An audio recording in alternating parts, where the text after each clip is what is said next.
చాలా మందికి అసలు పైల్స్, ఫిషర్స్, ఫిస్టులా ఈ 3 డిఫరెన్స్ అనేది తెలీదనమాట. యాక్చువల్లీ పెరియానియల్ అబ్సెస్ అంటేనే ఫిస్టులా. యాక్చువల్లీ మనకు జనరల్ పబ్లిక్లో ఫిస్టులా అనేది చాలా తక్కువ మందికి తెలుస్తుంది. ఏంటి డిఫరెన్స్ ఏంటి? అసలు ఫిస్టులా అంటే ఏంటి? పైల్స్ అనేటి స్లోగా చిన్న చిన్న ముద్దల్లాగా బయటకు వచ్చి బ్లీడింగ్ అయ్యే ఛాన్స్ ఉంటుంది. ఫిషర్ అంటే ఏంది, ఒక సైడ్ యానల్ కెనాల్లో వచ్చినప్పుడు బాగా పెయిన్ ఉంటుంది వాళ్ళకి. అసలు మొత్తం వీక్ అయిపోతాడు మనిషి. ఒక సైడ్ ఉన్నది రెండో సైడ్ వెళ్ళిపోవడం, లేకపోతే దూరంగా ఇంకా బాగా లోపలికి వెళ్ళిపోవడం అలా జరుగుతుంది. ఒక రంధ్రం లాగా ఏర్పడి అందులోంచి చీమ వెళ్ళిపోతుంది. అప్పుడు వాళ్ళు ఎగ్జామిన్ చేసి ఇది పెరియానియల్ అబ్సెస్ ఉందని చెప్పేసి చెప్తారు. Welcome to I dream. నేను ఉదయశ్రీ. ప్రెజెంట్ మనతో ఉన్నారు doctor D Govindarao, MS colorectal surgeon, Ganga Bhavani hospital, Nizamabad నుంచి. ఆయన అడిగి అసలు ఫిస్టులా అంటే ఏంటి, వీటి సిమ్టమ్స్ ఎట్లా ఉంటాయి, వీటికి ఎలాంటి ట్రీట్మెంట్ ఉందో తెలుసుకుందాం. నమస్తే సార్. నమస్తే అండి. నమస్తే. చాలా మందికి అసలు పైల్స్, ఫిషర్స్, ఫిస్టులా ఈ 3 అంటే డిఫరెన్స్ అనేది తెలియదు అనమాట. అన్ని పైల్స్ లాగే అనుకుంటారు అనమాట. సో ఏంటి డిఫరెన్స్ ఏంటి, అసలు ఫిస్టులా అంటే ఏంటి? యాక్చువల్లీ పైల్స్, ఫిషర్స్, ఫిస్టులా అనేది చాలా డిఫరెంట్ డిసీజెస్.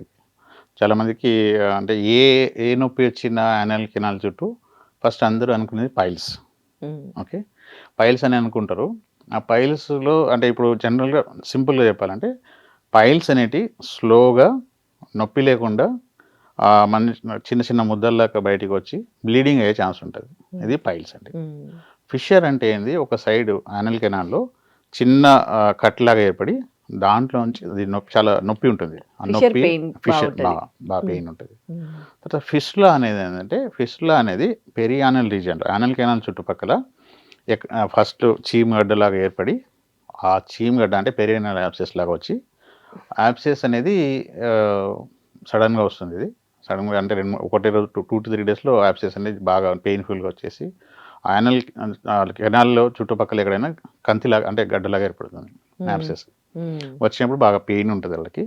బాగా పెయిన్ ఉండి వాళ్ళు ఏం చేస్తారంటే మామూలుగా ఫస్ట్ చిన్నగా అంటే టాబ్లెట్స్ ఇక్కడ మెడికల్ షాప్లో పోయి టాబ్లెట్స్ వేసుకోవడం జరుగుతుంది. ఇంకా 1 and 2 డేస్ తర్వాత, సెకండ్ డే తర్వాత బాగా పెయిన్, జ్వరము, కూర్చోలేకపోయిన పరిస్థితి, అసలు మొత్తం వీక్ అయిపోతాడు మనిషి. అప్పుడు సర్జన్స్కి ఎవరికైనా పోయి అప్రోచ్ అవుతారు. అప్పుడు వాళ్ళు ఎగ్జామిన్ చేసి ఇది పెరియానియల్ అబ్సెస్ ఉందని చెప్పేసి చెప్తారు. పెరియానియల్ అబ్సెస్ ఉందని చెప్పగానే సార్ మళ్ళీ నేను మందులు వాడతాను అంటే అప్పుడు డాక్టర్ జనరల్గా యాబ్సెస్కి సర్జరీ చేయాలని చెప్తారు. కానీ చాలామంది ఫస్ట్లో అంతగానో ఈజీగా ఒప్పుకోరు. ఎందుకంటే నేను నిన్ననే బాగున్నాను, నాకు ఇంత అర్జెంట్గా ఆపరేషన్ అంటే కదా అని చెప్పేసి కొంత వాళ్ళు టైం తీసుకుంటారు. తీసుకున్న తర్వాత ఇంకొంచెం ఎక్కువ అయిపోతుంది యాబ్సెస్ అనేది. ఒక సైడ్ ఉన్నది రెండో సైడ్ వెళ్ళిపోవడం, లేకపోతే దూరంగా ఇంకా బాగా లోపలికి వెళ్ళిపోవడం అలా జరుగుతుందండి. అప్పుడు ఈ పెరియానియల్ అబ్సెస్ అనేది అది పేషెంట్ అయితే సర్జరీ చేసుకోకపోతే అదే పలిగి ఒక రంధ్రం లాగా ఏర్పడి అందులోంచి చీమ వెళ్ళిపోతుంది. చీమ వెళ్ళిపోయిన తర్వాత వాళ్ళు హ్యాపీగా ఫీల్ అవుతారు, అబ్బా నొప్పి తగ్గిపోయింది నాకు అని చెప్పేసి. లేదంటే కొంతమంది సర్జన్లు యాబ్సెస్కి ఐఎన్డి అని చెప్పి చిన్న ఇన్సిషన్ ఇచ్చి ఆ చీమ తీసేస్తారు. తీసేసిన తర్వాత అప్పుడు వాళ్ళు కూడా నొప్పి తగ్గిపోతుంది. ఆ టెంపరీ బాగా నొప్పి ఉన్నది, జ్వరం అంతా తగ్గిపోతుంది. కానీ అసలు స్టోరీ అప్పటి నుంచి స్టార్ట్ అవుతాయి. అక్కడ నుంచి స్టార్ట్ అవుతుంది. ఫిస్టులా అనేది స్టార్ట్ అవుతుంది. ఏ పెరియానియల్ అబ్సెస్ అయినా అది పలిగిందా సెల్ఫ్గా అదంటే పలిగిందా, లేకపోతే వేరే సర్జన్ అయినా, లేకపోతే నాటు వైద్యులైనా ఎవరైనా కానీ దానికి ఇన్సిషన్ ఇచ్చి డ్రైన్ చేసిన తర్వాత ఫిస్టులా అనేది ఏర్పడుతుంది. ఫిస్టులా అంటే ఏందండి, పెరియానియల్ అబ్సెస్ అంటే ఫస్ట్ స్టార్ట్ అయింది యానోరెక్టల్ జంక్షన్ నుంచి. అంటే యానల్ కెనాల్ రెక్టమ్ దగ్గర జంక్షన్ నుంచి యానల్ గ్లాండ్స్ ఉంటాయి అక్కడ. ఆ గ్లాండ్స్లో ఇన్ఫెక్షన్ ఏర్పడి ఆ ఇన్ఫెక్షన్ నుంచి ఆ ఇన్ఫెక్షన్ కాస్త అటు ఇటు జరిగి యాబ్సెస్ అయ్యి అది పలిగిపోతుంది. కానీ ఇప్పుడు ఏదైతే యాబ్సెస్ తీసేసిన తర్వాత అది రూట్ ఉండిపోయింది లోపల. అంటే తయారైనప్పుడు అంటే అక్కడ స్టార్టింగ్ పాయింట్ నుంచి ఇక్కడ ఎండింగ్ పాయింట్ వరకు ఆ ట్రాక్ అనేది చాలా కర్వ్గా ఉంటుంది, స్ట్రైట్గా ఉండదు జనరల్గా. ఇలా లోపలికి వెళ్ళి మళ్ళీ బయటకు వస్తుంది అన్నట్టు. అంటే మన కండరాలు ఉంటాయి కదా, యానల్ ఇప్పుడు స్పింక్టర్స్ అంటాం, ఆ డిఫరెంట్ స్పింక్టర్స్ లోపల నుంచి పోయి అది బయటకు వస్తుంది అన్నట్టు. సో ఈ రూట్ అనేది అలానే ఉండిపోతుంది. దాన్నే మనం ఫిస్టులా అంటాం. అంటే పేషెంట్కి ఫస్ట్ యాబ్సెస్లో ఏదో వచ్చి చీమ ఏర్పడి అది పలిగిపోవడము, లేకపోతే సర్జరీ చేసిన తర్వాత మళ్ళీ ఆ బయట ఏదైతే రంధ్రం చేశారో దాంట్లోంచి మధ్యలో చీమ వస్తూ ఉంటుంది. ఎప్పుడు కూర్చున్నా అది తడి అవుతూ ఉంటుంది. తర్వాత ఆ నొప్పి మధ్యలో నొప్పి ఎక్కువ అవడం తక్కువ అవడం జరుగుతుంది. ఇది ఫిస్టులా అండి. ఓకే, అంటే వాటి సిమ్టమ్స్ని మనం ముందే ఐడెంటిఫై చేయలేమా వచ్చేది? ఫిస్టులాది అంటే పెరియానియల్ అబ్సెస్ ఉన్నప్పుడు దాన్ని ఫస్టే ట్రీట్మెంట్ చేసేస్తే ఇంకా అది ఫిస్టులా ఫిస్టులా ఫామ్ కాకుండా చేయొచ్చు. ఉంటుంది.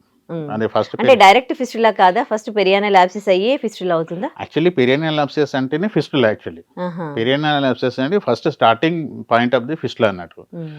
దాన్ని మనం ఫిస్టులా లాగానే అప్పుడే ఒకటేసారి పెరియానల్ అబ్సెస్ ఆ! అప్పుడే డ్రైనేజ్ ప్లస్ లోపలున్న అది ఇన్ఫెక్షన్ రూట్‌ని తీసేస్తే అది మళ్ళా ఫిస్టులా అనేది రాకుండా ఫస్టే ప్రివెంట్ చేయొచ్చు. ఓకే. ఎలా చాలా మందిలో డయాగ్నోస్ ఈ చేస్తారు? స్టెప్ మిస్ అయిపోతారు చాలా హ్మ్. మంది. ఎందుకంటే కొంతమంది దాని గురించి పెద్దగా అవగాహన ఉండదు. యాహ్! తర్వాత ఎమర్జెన్సీలో ఏదో నొప్పి ఇమ్మీడియేట్‌లీ తగ్గించుకోవడానికి హడావిడిగా సర్జరీ అయిపోతుంది అది. హ్మ్. తర్వాత ఈ ఫిస్టులా ఫామ్ అయిన తర్వాత మెల్లగా మళ్ళా పోయి మళ్ళా కన్సల్ట్ అయితారు వాళ్ళ డాక్టర్‌కి. "సార్ ఏంది సార్ ఆపరేషన్ చేశారు గానీ మళ్ళా నాకు నొప్పి ఉంటుంది. మళ్ళా చీమొస్తుంది ఇక్కడ నుంచి" అని అంటే డాక్టర్ ఏం చెప్తారంటే, "ఏం కాదండి మందులు వాడండి, యాంటీబయాటిక్స్ వేసుకోండి" అని పెయిన్ కిల్లర్స్ ఇస్తారు. కొన్ని రోజులు ఇక వాళ్ళు తిరిగి అప్పుడు దాని గురించి తెలుసుకోవడానికి ట్రై చేస్తారు పేషెంట్లు. హ్మ్. యూట్యూబ్‌లో వీడియో చూడడం, లేకపోతే తెలిసిన వాళ్ళని అడగడము. హ్మ్. అప్పుడు వాళ్ళు చెప్తారండి. ఈ టర్మ్ ఫిస్టులా అనేది అప్పుడు వాళ్ళకి తెలుస్తది. హ్మ్. అసలు మనకు జనరల్ పబ్లిక్‌లో ఫిస్టులా అనేది ఆహ్, చాలా తక్కువ మందికి తెలుసు దాని గురించి. హ్మ్. ఓకే. అంటే ఫిస్టులా అంటే నేను అనుకోవడం 1,00,000 మందిలో ఇద్దరికి తెలిసి ఉండొచ్చు. హ్మ్. అంతకంటే ఎక్కువ తెలీదు ఈ డిసీజ్ హ్మ్. గురించి. కానీ ఇది ఉన్నవాళ్ళకి మాత్రం బాగా చాలా పెయిన్‌ఫుల్, హ్మ్. చాలా హారిబుల్ డిసీజ్ ఇది. ఓకే. ఎలా డయాగ్నోస్ చేస్తారు? ఇది అంటే ఫస్ట్ ఒకళ ఫిస్టులా అనేది ఏందంటే పేషెంట్‌లే చెప్తారు. హ్మ్. డైరెక్ట్ వచ్చి చెప్తారు. వాళ్ళు సార్ నాకు సింప్టమ్స్ చెప్పేసరికి మీకు అర్థమైపోద్ది. అర్థమైపోతుంది. సార్ నాకు నొప్పి ఉంటుంది. మధ్య మధ్యలో నొప్పి తగ్గుతుంది, వస్తుంది, ఎళ్తుంది. చీము వస్తుంది అందులో నుంచి. ఆహ్, మళ్ళా నాకు ఎప్పుడైనా బాటమ్ వెట్టనే ఉంటుంది నాకు. చీమొస్తుందని చెప్తారు. సో, యాక్చువల్లీ నేనైతే క్లినికల్ ఎగ్జామ్ చేసి ఎటువంటి ఫిస్టులానో నేను చెప్పగలుగుతా. ఎందుకంటే హ్మ్. నేను 15 సంవత్సరాల నుంచి ఇదే ప్రాక్టీస్ చేస్తున్నా హ్మ్. కాబట్టి. హ్మ్. ఫిస్టులా ఏ టైప్ ఉన్నాయి. యాక్చువల్లీ ఏందంటే టైప్స్ ఆఫ్ ఫిస్టులాస్ ఉంటాయి. హ్మ్. లో fistula, high fistula, medium fistula, high fistula, very high fistula అని ఉంటాయి. హ్మ్. ఈ వెరీ హై ఫిస్టులా అనేది చాలా లోపలికి పోయి అంటే హ్మ్. లోపల రెక్టమ్ పైదాకా పోయి ఇట్లా తిరిగి వస్తుంది. హ్మ్. కొండిలాగా వస్తుందండి. హుహు. ఆ హై ఫిస్టులాస్ అంటాం. ఓకే. ఇంటర్స్ఫింక్టరీ ఫిస్టులాస్ అంటాం. స్ఫింక్టర్ మధ్యలో పోయి మళ్ళీ తిరిగి వస్తాయి లోపలికి నుంచి. పేషెంట్ స్ట్రగ్లింగ్ ఎట్లా ఉంటాయండి అసలు? స్ట్రగ్లింగ్ అంటే ఇదే. అంటే depending on the fistula type. ఆ! కొన్నిసార్లు ఏందంటే ఈ ఫిస్టులా అనేది 2 సైడ్స్ ఎళ్ళే ఛాన్స్ ఉంటది. బోత్. అంటే ఒక బటక్ సైడ్ ఇంకో బటక్ సైడ్ కూడా 2 ఓపెనింగ్స్ ఉంటాయి. దీన్ని హార్స్ షూ ఫిస్టులా అంటాం. హార్స్ షూ హ్మ్. అంటే అంటే 2 హ్మ్. హార్స్ షూలో 2 ఇది ఉంటాయి కదా! హ్మ్. ఒక సైడ్ ఏమో లెఫ్ట్ సైడ్, ఇంకో సైడ్ రైట్ సైడ్. లేకపోతే అంటే వెనకాల సైడ్ ఉండొచ్చు, పైన సైడ్ కూడా ఉండొచ్చు. అంటే యాంటీరియర్ హ్మ్. కాకపోతే పోస్టీరియర్ అని హ్మ్. మా మెడికల్ టెర్మినాలజీలో. టూ బ్యాక్ సైడ్ ఉండొచ్చు, ఫ్రంట్ సైడ్ అయినా పోవచ్చు. సైడ్‌లో కూడా ఉండొచ్చు. సో, హ్మ్. జనరల్‌గా ఏందంటే ఈ ఫిస్ట్‌లా వచ్చిన వాళ్ళకి ఈ నొప్పి తగ్గట్లేదు. ఆయుర్వేదిక్ మందులు లేకపోతే హోమియోపతియో లేకపోతే ఈ చెట్ల మందులో ఇవన్నీ ట్రై చేస్తారు. హ్మ్. పత్యాలు, ఉంగరాలు హ్మ్. అన్నీ ఉంటాయి ఇగ. హ్మ్. ఇంక వాళ్ళు చూసి అన్నీ కొన్ని చిట్కలు మనకు యూట్యూబ్‌లో కొంతమంది చిట్కాలు హ్మ్. చెప్తా ఉంటారు. హ్మ్. వీటికి ఏది దీనికి తగ్గదండి. ఫిస్ట్‌లా హ్మ్. అనేది 100% రాసి పెట్టుకోవాలా. అది సర్జరీ చేస్తేనే తగ్గుతది. అంతకంటే తగ్గదది. హ్మ్. మనం ఎన్ని మందులు వాడినా ఒక మెడికల్ షాప్ మందులు మన ఓన్ పెట్టుకొని అది తిన్నా గానీ ఫిస్ట్‌లా మానదు. హ్మ్. హ్మ్. అంతే అది. అది ఓకే. అలానే ఉంటుందది. మీ దగ్గర ట్రీట్మెంట్ స్పెషాలిటీ ఏంటి? అంటే యాక్చువల్లీ ఫస్ట్ ఇప్పుడు ఇన్వెస్టిగేషన్‌లో ఒకటి మనం అనుకోవాలా. నేనైతే నాకు క్లినికల్‌గా అన్నీ తెలిసిపోతాయి. తెలిసిపోద్ది. కొంతమందికి నేను ఎంఆర్ఐ ఫిస్టోగ్రామ్ చేపిస్తాను. ఎంఆర్ఐ. ఎంఆర్ఐ ఫిస్టోగ్రామ్‌లో ఏందంటే కొంచెం అడిషనల్ పెద్ద ఇన్ఫర్మేషన్ రాదు. హ్మ్. కాకపోతే కొంతమందికి వాళ్ళకి అంటే డౌట్ మాకు అసలు ఎంతవరకు ఫిస్టులా ఉందా లేదా అనే దాని గురించి నేను చేపిస్తాను. ఓకే. ఎంఆర్ఐ ఫిస్టోగ్రామ్‌లో కొంత అంటే ఎంత ఎంత ఎక్స్‌టెన్షన్ ఉంది అనేది చూస్తాము. హ్మ్. అది చూసిన తర్వాత వాళ్ళకి సర్జరీ సజెస్ట్ చేస్తాం. హ్మ్. సర్జరీ ట్రీట్మెంట్‌లో ఇప్పుడు లేటెస్ట్‌గా 2 అంటే ఇప్పుడు మామూలు లేజర్ ట్రీట్మెంట్ అని ఒకటొచ్చింది. ఓకే. ఫిస్టులాకి లేజర్ ట్రీట్మెంట్. ఓహోహో! దీంట్లో 2 రకాలు ఫిస్టులా ట్రీట్మెంట్స్ ఉన్నాయి లేజర్‌లో. ఒకటేమో ఈ లేజర్ ఫైబర్ ఉంటుంది. చిన్న ఫైబర్ అంటే హ్మ్. సన్నటి ఫైబర్. దాని టిప్‌లో లేజర్ ఉంటుంది. హ్మ్. అది ఫిస్టులా ట్రాక్‌లో పెట్టి దాన్ని లోపల నుంచి ఇది హ్మ్. చేసుకుంటా ఆ రూట్‌ని కాల్చడం జరుగుతుంది. హుహుహు. అలా చేసినప్పుడు జనరల్‌గా చాలామంది ఇదే చేస్తున్నారు. ఇప్పుడు హ్మ్. ఇప్పుడు సర్జన్స్, ఇప్పుడు ఆయుర్వేదిక్ వాళ్ళు, హోమియో వాళ్ళు, క్వాక్స్ కూడా లేజర్ మెషిన్స్ వాడుతున్నారు ఇప్పుడు. పెయిన్‌లెస్ ట్రీట్మెంటా ఇది పెయిన్‌లెస్ లేజర్? ట్రీట్మెంటే కానీ దానికి ఒకటి స్టోరీ ఉంది చెప్తానండి. హ్మ్. అది వాళ్ళు చేస్తారు. చాలా ఈజీ అది. అట్లా పెట్టేసి తిప్పేసి వస్తారన్నట్టు. అయితే ఆహ్, కొంతవరకు అది ఆ ట్రాక్ అనేది బర్న్ అయిపోతుంది. బర్న్ అయిపోయి ఒక 10, 15 డేస్, 1 మంత్ వరకు మూసుకుపోతుంది. హ్మ్. తర్వాత మళ్ళీ ఓపెన్ అయిపోతది. అవునా? హ్మ్. హుహుహు. ఇది యాక్చువల్లీ లేజర్ ట్రీట్మెంట్‌లో చాలామంది చేసేదే ఇది తప్పు. హ్మ్. అందుకే వాళ్ళు ఎవరైనా పేషెంట్ ఆపరేషన్ చేసుకున్నప్పుడు చేస్తున్నారు సార్ మరి మరి రాదా అని చెప్పి అడగాలి కంపల్సరీ. మీరు చేస్తున్నారు, నేను చేసుకుంటున్నా, అన్ని విధాలా నాకు మళ్ళీ మళ్ళీ రావద్దు అని కంపల్సరీ అడగాల. చేస్తున్నారు మీరు లేజర్ అంటున్నారు, మరి ఏదైనా చేయండి నాకు, కానీ ట్రీట్మెంట్ అందుకు కంప్లీట్ కావాలి నాకు.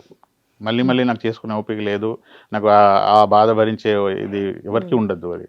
అందుకోసమే ఏ ట్రీట్మెంట్ చేసినా, ఓపెన్ సర్జరీ చేసుకున్నా, లేజర్ ఫిస్టులా సర్జరీ చేసుకున్నా, ఏదైనా షార్ట్ సూత్ర చేసుకున్నా, ఏది చేసుకున్నా మళ్ళీ రాకుండా చేసుకోవాలి. మళ్ళీ అది కూడా పర్మనెంట్ రూట్ నుంచి తీయాలి. సో అది అన్నట్టు. డైట్ లాంటివి ఏమన్నా చెప్తారా? అంటే యాక్చువల్లీ డైట్లో కాకుండా మనం ఇప్పుడు ఫస్ట్ ఇంకో ట్రీట్మెంట్లో ఒక ఇంపార్టెంట్ విషయం ఏంటంటే, లేజర్లో 2 రకాలు అని చెప్పాను కదా మీకు. ఒకటేమో ఇట్లా కాల్చడం, ఇంకోటి ఏంటంటే లేజర్ ద్వారానే, అంటే సిజర్స్ కట్ చేయకుండా లేజర్ ద్వారానే రూట్ నుంచి తీస్తాం మేము. దాని యొక్క రూట్ ఉంటుందో అది తీస్తాము. ఆ రూట్ లోపల యొక్క దాని యొక్క మూలం అంటాం, మూల శంకు కూడా అంటాం మనం. ఇప్పుడు వాడుక భాషలో దీనికి మూల శంకు అనే ఒక పేరు ఉంది ఫిస్ట్లాకి. మూల శంకు, ఆ మూలం యొక్క రూట్ని తీస్తే కానీ ఫిస్ట్లా అనేది మానదండి. మీరు ఎన్నిసార్లు సర్జరీ చేసుకోండి, అది లోపల ఉంటుంది. లోపల ఈ కండరాల మధ్యలో ఉంటుంది. ఈ కండరాలని డిస్టర్బ్ చేయకుండా ఆ రూట్ ఏదైతే ఉందో, అంటే చెట్టుకి మొత్తం అన్ని బయట ఉన్న రూట్ అనేది లోపల భూమిలో ఉన్నట్టు ఫిస్టులలో కూడా ఆ రూట్ అనేది లోపలనే ఉంటుంది, కండరాల మధ్యలో ఉంటుంది. అది ఒక రూట్ తీస్తే కానీ ఈ సైడ్కి వచ్చే ఈ కెనాల్స్ అన్ని మూసుకోపోవు. సో అది రూట్ అనేది తీయాలి యాక్చువల్లీ. అది తీస్తాము మేము, లేజర్ ద్వారా తీస్తాము. కాకపోతే కొంత పుండు ఉంటుంది, అది ఈ బయటది కూడా తీస్తాము, లోపలిది కూడా తీస్తాము. కొంత పుండు ఉంటుంది, ఆ పుండు తీసినప్పుడే ఆ కంతి లాంటివి తీసేస్తేనే అప్పుడు కొన్ని రోజులు డ్రెస్సింగ్ చేయాల్సి వస్తుంది. దీనికి స్పెషల్ డ్రెస్సింగ్ అడ్మిట్ చేసుకుంటాం. 2 రోజులు 2 లేదా 3 రోజులు ఉంచుకుంటాం పేషెంట్ని. చేసేసి వాళ్ళకి ట్రీట్మెంట్ చేసి వాళ్ళ డ్రెస్సింగ్ అనేది చాలా ఇంపార్టెంట్. వాళ్ళ ఫ్యామిలీ మెంబర్స్కి నేర్పిస్తాం ఎలా డ్రెస్సింగ్ చేయాలి. అది ఫిస్టులా అనే ట్రీట్మెంట్ 1 రోజులో 2 రోజులు అయిపోయేది కాదండి. It definitely takes time. Minimum అయితే 10-15 రోజులు అయితే రెస్ట్ అవసరం ఉంటుంది. 10-15 రోజులు రెస్ట్. మరి అది చాలా చోట్ల బోర్డ్స్ ఉంటాయి ఇట్లా, ఇప్పుడు ఇమీడియట్ గా మీకు అది పెయిన్లెస్ ట్రీట్మెంట్ అదే అలా ఉన్న వాళ్ళని అడగాల మీరు. మళ్ళీ రాకుండా మీరు అదే ష్యూరిటీగా ఎక్కడ ఏం చేసినా, ఎవరు ఏం చెప్పినా ఈజీ అనేది ఏది కాదు. Nothing is easy. అంత పెద్ద 1 రోజులో చేసి పంపేయబడును. 2వ రోజు నుంచి ఆఫీసు వెళ్ళిపోవచ్చు. 3వ రోజు నుంచి జాగింగ్ చేసుకోవచ్చు. అసలు నొప్పి లేదు, కట్టింగ్ లేదు, ఏం లేదు. అది చేసినప్పుడు వాళ్ళని అడగాల. మరి గ్యారంటీ ఇస్తారా దీని నుంచి ఏదైనా? మరి ఎంతవరకు? కొంతమంది అంటారు 60% ఇస్తాం, 70% ఇస్తాం, 80% ఇస్తామంటారు. ఆ 80%, 70%లో 30% ఎవరు బాధ్యత? ఆ 30%లో మీరు వస్తారన్నట్టు. అది చెప్పుకోవడానికి 30%, 90% కూడా కొంతమంది చెప్తారు. 90%లో 10%లో మీరు ఉంటారు అన్నాడు. నేను చెప్పిన ఆల్రెడీ 90% నాది గ్యారెంటీ అని, 10లో మీరు ఉన్నారని అంటారు. అక్కడ అది కొంచెం అంటే అది చేయడం తెలియక సర్జన్ చెప్పేది సాకు. అది ఫిస్టులా ట్రీట్మెంట్ కంప్లీట్గా వచ్చిన వాళ్ళు అలా చెప్పరు. మీరేం చెప్తారు? నేనైతే చెప్తాను అది మొత్తం రూట్ నుంచి తీసేసిన తర్వాత మానుతాయి, కంపల్సరీ మానుతాయి. అది దాని గురించి నేను భరోసా ఇస్తాను. ఎందుకంటే నాకు అది నేను 15 సంవత్సరాల నుంచి అదే చేస్తున్నా. నాకు ఇప్పుడు పేషెంట్లు, ఇప్పుడు ఇంతకుముందు అయితే నేను నార్త్ తెలంగాణకే పరిమితం ఉండే. మొత్తం ఇప్పుడు హైదరాబాదు, తర్వాత తిరుపతి, ఆంధ్రప్రదేశ్ మొత్తం, ఇక విజయవాడ, వైజాగ్, గుంటూరు, అలా ఇప్పుడు అనంతపూర్, చాలా మంది దగ్గర నుంచి, బెంగళూరు నుంచి, చెన్నై నుంచి కూడా పేషెంట్ వచ్చి చేసుకుంటారు. ఇప్పుడు ఏంటంటే ఈ స్పెషాలిటీ అనేది ఈ చాలా అంటే ఫిస్టులా అంటే ఒకసారి ఒక్కొక్కరు 10 సార్లు పాత ఆపరేషన్లు, 10 times 15 times ఆపరేషన్లు చేసుకున్నారు. అన్నిసార్లు సర్జరీ చేసుకున్నా ఫిస్టులా ఎలా ఉండే వాళ్ళకి. ఏంటంటే పైన తీసేసి వదిలేస్తారు. ఎన్నిసార్లు చేసుకోవాలి ఇది, అసలు ఏంది, ఇక మా జీవితం ఇంతేనా, ఇక నొప్పి మాకు చేసేవాళ్ళు ఎవరు లేరా అన్నట్టు డిప్రెషన్లో వెళ్ళిపోతారు చాలా మంది. మరి మీ దగ్గర చేయించుకునే వాళ్ళకి మళ్ళీ రిపీట్ అయిన ఛాన్సెస్ ఉండదు. నేను అసలు నేను చేస్తే అలా ఆ ఛాన్స్ ఇవ్వను. కాకపోతే కొంత టైం ఉంటుంది. నాకు రెగ్యులర్ ఫాలో అప్ ఉంటారు. డ్రెస్సింగ్ అనేది పిలిచి మళ్ళీ నేను ఫాలో చేస్తాను. కొంచెం మొత్తం అది మానేదాకా చూస్తాను. చూసిన తర్వాత ఓకే పర్ఫెక్ట్ మానిందంటే అప్పుడు వదిలేస్తాను నేను వాళ్ళని. చాలా మందికి చాలా ఇంపార్టెంట్ డ్రెస్సింగ్, చాలా ఇంపార్టెంట్. రూట్ నుంచి ఫిస్టులా ట్రాక్ తీసేస్తేనే ఫిస్టులా మానుతుంది. అది తెలియకుండా ఎవరైనా మీకు సర్జరీ చేస్తాము 90% గ్యారంటీ ఉంటుంది, అందరూ ఇదే ఇస్తారు, మీకు ఎవరు దీని గురించి ష్యూరిటీ చెప్పారంటే అది తప్పండి. అది అలా లేదు. ఇప్పుడు లేటెస్ట్ వచ్చిన దాంట్లో definitely there is a scope. ఇప్పుడు వచ్చిన టెక్నాలజీ ప్రకారం మనం చేసే ఎక్స్పర్టైజ్, అంటే సర్జన్కి ఎక్స్పీరియన్స్ ఉండాలి. అది ప్రతి ఒక్కళ్ళు అయితే అయ్యేది పని కాదు. ఓకే. ఇప్పుడు మీకు అంటే నిజామాబాద్‌లోనే కాక చుట్టుపక్కల డిస్ట్రిక్ట్స్ నుంచి కూడా చాలా మంది పేషెంట్స్ యాహ్! యాహ్! అక్కడికొస్తున్నారు గదా! ఆ! సో, వాళ్ళందరూ కూడా ఒకవేళ అంటే ఫిస్టులాతో సఫర్ అవుతున్న వాళ్ళు హ్మ్. హాస్పిటల్‌లో అడ్మిట్ కావాల్సి ఉంటుందా? ఉండడానికి అన్నట్టు రావాలా? ఉండాలి. ఒకటి చిన్న ఫిష్‌లో అంటే ఒక రోజు ఉంచుకుంటాం. కొంచెం మీడియం ఉంటే 2 రోజులు, కొంచెం పెద్దగా ఉంటే 3 రోజులు. హ్మ్. అంటే మేము యాక్చువల్లీ ఆపరేషన్ ఒకటే రోజులో అయిపోతది. కాకపోతే ఆ పేషెంట్ వాళ్ళ అటెండర్‌కి డ్రెస్సింగ్ నేర్పియడానికి ఓ 2 రోజులు ట్రైనింగ్ ఇస్తాం వాళ్ళకి. ఆ హుహుహు. డ్రెస్సింగ్ ఎలా చేయాలనేది. హ్మ్. ఎందుకంటే డ్రెస్సింగ్ మార్నింగ్, ఈవినింగ్ 2 టైమ్స్ చేయాల్సొస్తుంది. హ్మ్. అది వాళ్ళ ఇంట్లో వాళ్ళకే పాసిబుల్ అయితది. ఇంకెవరైనా బయట వాళ్ళని పిలిపించి చేపిద్దామంటే 2 టైమ్స్ వాళ్ళొచ్చి టైంకి వచ్చి చేయరు డ్రెస్సింగ్. హ్మ్. అందుకోసమే వాళ్ళకి కంపల్సరీ మనము ఆ డ్రెస్సింగ్ ట్రైనింగ్ ఇస్తాము. ఆ ట్రైనింగ్ తర్వాత వాళ్ళు కంఫర్టబుల్ ఉన్నారు నేర్చుకున్నారంటే వాళ్ళని పంపిస్తాం ఇగ. యానల్ రెక్టల్ అంటేనే చాలా sensitive place and that two ఇంకా విమెన్ అంటే అసలు ఆ! చాలా ఆ! షై ఫీల్ అవుతూ ఉంటారు. మరి ఇలాంటి ప్రాబ్లమ్ వచ్చినప్పుడు వాళ్ళు అండ్ సర్జరీ ప్రొసీజర్ అని అంటేనే అది ఎంత హారబుల్‌గా ఉంటుంది అనంటే హ్మ్. సో, ఎట్లా అంటే ప్రొసీజర్ టైమ్‌లో ఏంటి పరిస్థితి? ఆ తర్వాత ఆ! గూడా వాళ్ళు స్ట్రగుల్ అవ్వాల్సి యాక్చువల్‌గా ఉంటుందా? చెప్పాలంటే నేను చాలామంది నా పేషెంట్స్‌లో చాలామంది అమ్మాయిలే అన్‌మ్యారీడ్ అమ్మాయిలు ఆహ్, చాలామంది లేడీస్ ఎక్కువ మంది ఉంటారు. ఎందుకంటే జనరల్ లేడీస్ ఇప్పుడు అంటే ఈ రోజులలో అయితే ఎవరు షై ఫీల్ కావట్లేదు. ఎందుకంటే హ్మ్. డిసీజ్ వచ్చిన తర్వాత డిసీజే. హ్మ్. దాంట్లో ఏం ఇది లేదు. ఎందుకంటే రోజు అది బాధ భరించే బదులు ఎక్కడైనా పోయి మంచి ట్రీట్మెంట్ తీసుకుందామని అందరికీ ఉన్నది. హ్మ్. ఆళ్ళు ఏదో మీరన్నట్టు షై ఫీల్ అయ్యి చూపెట్టుకోకపోవడము. హ్మ్. చూపెట్టుకోవడం పోయేది ఎన్ని రోజులని దాచిపెట్టుకుంటారు. అది హ్మ్. That's not a thing. ఇప్పుడైతే చాలామంది పర్ఫెక్ట్‌గా వచ్చి వాళ్ళు చేసుకుంటారు ట్రీట్మెంట్. లేడీస్ మేల్, ఫీమేల్ అట్లాంటి ఏమి ఇష్యూ లేవండి. హ్మ్. ఇప్పుడైతే మొత్తం చాలామంది అడ్వాన్స్ ఇప్పుడు అందరూ కూడా డెవలప్ అయింది కదా! దే హ్మ్. Have every awareness. హ్మ్. అవేర్‌నెస్ ఉంది. అసలు ఏమైతుంది ట్రీట్మెంట్, ఎక్కడ ట్రీట్మెంట్ కరెక్ట్ అవుతుంది, ఎక్కడ సరిగ్గా అవ్వట్లేదు. హ్మ్. అది చాలా ఇంపార్టెంట్ అండి. ఫిస్టులా అయిన పేషెంట్స్ సర్జరీకి వెళ్తూ ఉన్నప్పుడు ఒక మంచి డాక్టర్‌ని, ఒక మంచి హాస్పిటల్‌ని ఆహ్, ఎట్లా చూజ్ చేసుకోవాలి? అండ్ ఏం అడగమంటారు? ఎగ్జాక్ట్‌లీ ఇదే చాలా ఇంపార్టెంట్ క్వెషన్ మీరడిగింది. ఇప్పుడు ఫిస్టులా పేషెంట్ ఫస్ట్ ఏ హాస్పిటల్‌కెళ్ళినా ఫస్ట్ వాళ్ళకి ఎగ్జామిన్ చేపించుకొని వాళ్ళు డెఫినెట్‌లీ ఎంఆర్ఐ రాస్తారు చాలామంది. So, okay. ఎంఆర్ఐ చేపించిన తర్వాత చేసుకుంటే స్తోమత ఉంటే ఎంఆర్ఐ చేపించుకోవచ్చు. చేసుకున్న తర్వాత ఏ టైప్ ఆఫ్ ఫిస్టులా ఉంది, దానికి ట్రీట్మెంట్ ఏం ఆఫర్స్ ఇస్తాడు డాక్టర్. ఏం ఆప్షన్ ఇస్తారు? లేజర్ చేస్తున్నారా? ఓపెన్ చేస్తున్నారా? క్షారసూత్ర చేస్తున్నారా? అలాంటివి అడగాల. చేసినప్పుడు సరే మీరు చేసిన తర్వాత ఇది మళ్ళా రాకుండా మీరేమన్నా నాకు హ్మ్. ఒక భరోసా ఇవ్వగలుగుతారా? హ్మ్. మళ్ళీ రాకుండా. లేదు మేము 80% ఇస్తాము, 70% ఇస్తాము, 90% ఇస్తాము అని అంటే ఆ 10%, 20% అవన్నీ దాంట్లోనే పేషెంట్స్ ఉంటారు ఈళ్ళు. హ్మ్. ఎందుకంటే అది రికరెన్స్ అయితుంది గాబట్టే సర్జన్ గూడా మీకు ముందే జెప్పి చేస్తున్నారు. అలా హ్మ్. గాకుండా ఎవరైనా ఇప్పుడు డెవలప్ అయింది ఇది. ఇప్పుడు చాలామంది దే ఆర్ డూయింగ్. హ్మ్. మేము చేస్తాం. Don't worry about it. మేము మొత్తం కంప్లీట్ అయ్యేదాకా నేను రెస్పాన్సిబిలిటీ తీసుకుంటా. అట్‌లీస్ట్ హ్మ్. అట్లా ఒక రెస్పాన్సిబిలిటీ అనేది తీసుకోవాలి చేసేటప్పుడు. మళ్ళీ రాకుండా చేస్తాను హ్మ్. అలా ఉంటేనే చేసుకోవాలండి. హ్మ్. లేకపోతే ఫిస్ట్‌లా మీరు 95%, 80% ఇచ్చిన వాళ్ళలో ఆ 5%లోనే మీరుంటారు. లేకపోతే 20%లో ఉంటారు. 10%లోనే మీరుంటారు. హ్మ్. ఆళ్ళు ఈజీగా చెప్పేస్తారు. నేను ఆల్రెడీ చెప్పినాగా మీకు ఇది వస్తుందని. అలా అని జెప్పేసి చాలామందికి ఇది మళ్ళా ఒక్కొక్కసారి ఒక్కొక్కరు మల్టిపుల్ టైమ్స్. ఈవెన్ హ్మ్. మన దగ్గరైతే నేను ఒక 10, 15 డేస్ చూసిన. అమెరికా లాంటి కంట్రీ‌లో అక్కడ న్యూజిలాండ్, ఆస్ట్రేలియాలో అయితే 20, 30, 40 టైమ్స్ సర్జరీస్ అయితున్నాయి. అమ్మా! ఆ! అన్ని సార్లా? అన్ని సార్లు అయితున్నాయి. నేనంటే అన్ని ఇంటర్నేషనల్ కొన్ని ఇవి ఫేస్‌బుక్ హ్మ్. గ్రూప్స్ ఉన్నాయి. హ్మ్. వాళ్ళంతా అందులో డిస్కస్ చేస్తుంటారు. ఓకే. అది ఫిస్ట్‌లా అంటే అసలు భయపడని డాక్టర్ లేరు. మీరు హ్మ్. ఫస్ట్ డాక్టర్‌ని అడగండి. మీరు కాన్ఫిడెంట్‌గా ఉన్నారంటే భయపడిపోతారు. ఎందుకంటే ఓకే. అది చేసుకుంటే మాకు అంటుకుంటది ఇది. నేను చేసుకుంటే పేషెంట్ మన చుట్టే తిరుగుతా ఉంటారు. ఆ! అందుకోసమే చాలామంది ఇట్లే చెప్తారు. "చేస్తా అమ్మా నీకు మళ్ళీ రావచ్చు. అది నీ అదృష్టం" అంటారు. ఓకే.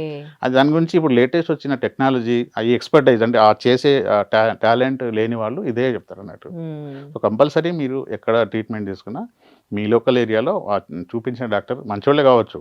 కానీ అడగండి. హ్మ్. అడిగితే పోయేదేం లేదు. ఎందుకంటే ఇంత ఖర్చు పెట్టుకుంటున్నారు. ఈ పెయిన్‌ఫుల్ ట్రీట్మెంట్ మళ్ళీ వస్తే మాత్రం ఎవరికీ యాక్సెప్టబుల్ కాదు ఇది. హ్మ్. సో, ఆ విధంగా మీరు ఎవరినైనా అడిగినప్పుడు చేసుకోండి. హ్మ్. అక్కడ మంచి చేస్తా అంటే చేసుకోండి. లేదంటే మా దగ్గరికి రండి మేము చేస్తాం. Right. Thank you so much అండి. మీ ఫిస్టులా గురించి అవగాహన థాంక్ యూ అండి. కల్పించినందుకు. Thank you so much.